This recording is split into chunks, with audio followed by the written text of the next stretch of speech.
আজ পশ্চিমবঙ্গ বিধানসভায় উল্লেখ করবে ডেপুটি স্পিকার স্যারের মাধ্যমে স্বাস্থ্য ও পরিবার কল্যাণ দপ্তরের ভারপ্রাপ্ত মন্ত্রী মহাশয়ের দৃষ্টি আকর্ষণ করলাম আমাদের রাজ্যে অর্থাৎ পশ্চিমবঙ্গে কিডনি রোগের সমস্যা উত্তরোত্তর বাড়ছে, যাতে তাদেরকে এই রোগে যারা আক্রান্ত চিকিৎসা পরিষেবা যাতে ঠিকঠাক পায় তাই উন্নত মানের চিকিৎসা ব্যবস্থা প্রোভাইড করার জন্য আবেদন করলাম।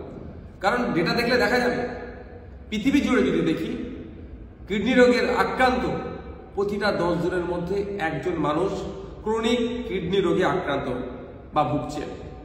আমাদের রাজ্যের অবস্থা ভালো নয়।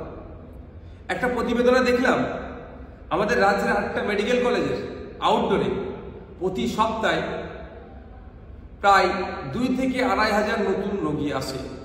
এই 2 থেকে 2.5 হাজার নতুন রোগীর মধ্যে হেভি অংশের রোগী এই ক্রনিক কিডনি রোগে আক্রান্ত হচ্ছে। আমরা এই মুহূর্তে আমাদের রাজ্যে গোটা রাজ্যে নেফ্রোলজিস্ট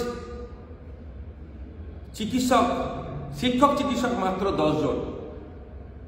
ফলে হেভি অংশের মানুষকে স্বাস্থ্য পরিষেবা থেকে তারা ব্যাহত হচ্ছে, সেই বিষয়ে দৃষ্টি আকর্ষণ করেছি এবং জানিয়েছি আজকে বিধানসভাতে যে ডায়ালিসিসের ক্ষেত্রে